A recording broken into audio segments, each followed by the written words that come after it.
पारडी ग्रामपंचायत कर्मचाऱ्यांचा 2 फेब्रुवारीला उपोषणाचा इशारा।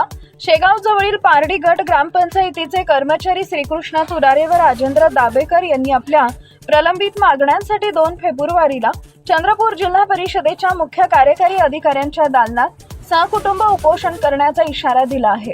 सन 2022 पासून ग्रामपंचायतीकडून मिळणारे 25% वेतन, राहणीमान भत्ता आणि भविष्य निर्वाह निधी न मिळाल्याचा आरोप या कर्मचाऱ्यांनी केला आहे।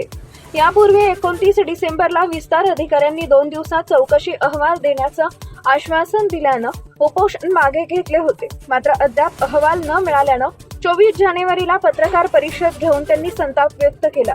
दोघांची मिळून लाखो रुपयांची थकबाकी असून चौकशी पूर्ण होईपर्यंत ग्रामसेवकाची बदली न करण्याची मागणीही यावेळी करण्यात आली आहे।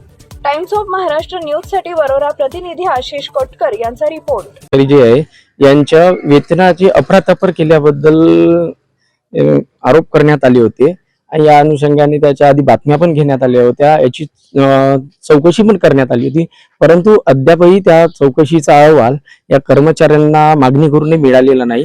त्यामुळे त्या कर्मचाऱ्यांनी आज परत आपल्या पत्रकार परिषदेतून मागणी केलेली आहे। आपण त्यांच्याकडून ऐकून घेऊया की त्यांची काय मागणी आहे, नेमका काय प्रकार आहे।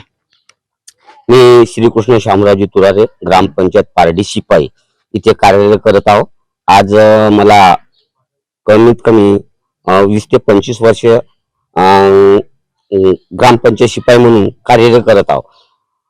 तरी आम्ही जे आमच्यावर जे हे झालेले आहे वेतनाचे अफरातफरीची, ते आम्ही BO साहेबांना, सरपंच साहेबांना, सचिव साहेबांना अशा विनंत्या करून अर्ज केलेले आहेत आणि शिव साहेबांना सुद्धा अर्ज केलेला आहे। आणि त्यांनी चौकशी पाठवली, चौकशी केली, परंतु त्या चौकशीचा काय घडलं, ग्रामपंचायत कडून आम्हाला जे मिळणारे आहे, किती मिळणार आहे, काय मिळणार आहे हे आलेला नाही। अहवालासाठी आम्ही अर्ज केलेला आहे, सचिवांना सुद्धा केलेला आहे आणि BO साहेबांना सुद्धा केलेला आहे, परंतु अजूनही आम्हाला कोणत्याही प्रकारचा अहवाल मिळालेला नाही।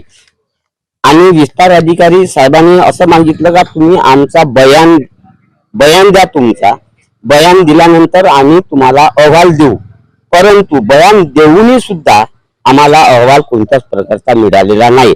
आज आम्हाला अशी उपासमारीची पाळी आलेली आहे असूनही हे आमच्या प्रकरणाची टाळाटाळी करत आहे। अशी टाळाटाळी होऊ नये यासाठी आम्ही तुम्हाला या आधी पण आपण आमरण उपोषणाला बसण्याचा इशारा दिला होता 1 जानेवारीला, आणि तो त्यानंतर तुम्ही मागे घेतला। यानंतर तुमची काय प्रोसिजर राहणार आहे समोरची? जर हे आम्हाला कोणत्याच प्रकारचा जर अहवाल मिळाला नाही तर आम्ही जिल्हा परिषदला उपोषणाला शिव साहेबाच्या दालनासमोर आम्ही उपोषणाला बसणार आहे 2 फरवरी पासून। मी राजेंद्र दयाराम दाबेकर, ग्रामपंचायत पाणी पुरवठा कर्मचारी म्हणून काम करीत आहो। माझ्या 2019 पासून वेतन व राहणीमान भत्ता GPH ची रक्कम 3,98,000 रुपये एवढा हिशोब केला तर निघते। तरी ह्या वेतनाची अफरातफर केली आहे सचिवांनी, प्रवीण शेळाने ग्रामसेवक यांनी अफरातफर माझ्या वेतनाची केली आहे। सदर BDO साहेबांना पैसे द्यायचे म्हणून चेकद्वारे आमच्या नावाचा चेक बनवून BDO साहेबांना पैसे द्यायचे, आमच्या नावाने चेक उचलून BDO साहेबांना पैसे द्यायचे आहे आणि तेच वेतन आमच्या नावाने वटवले आहे। तरी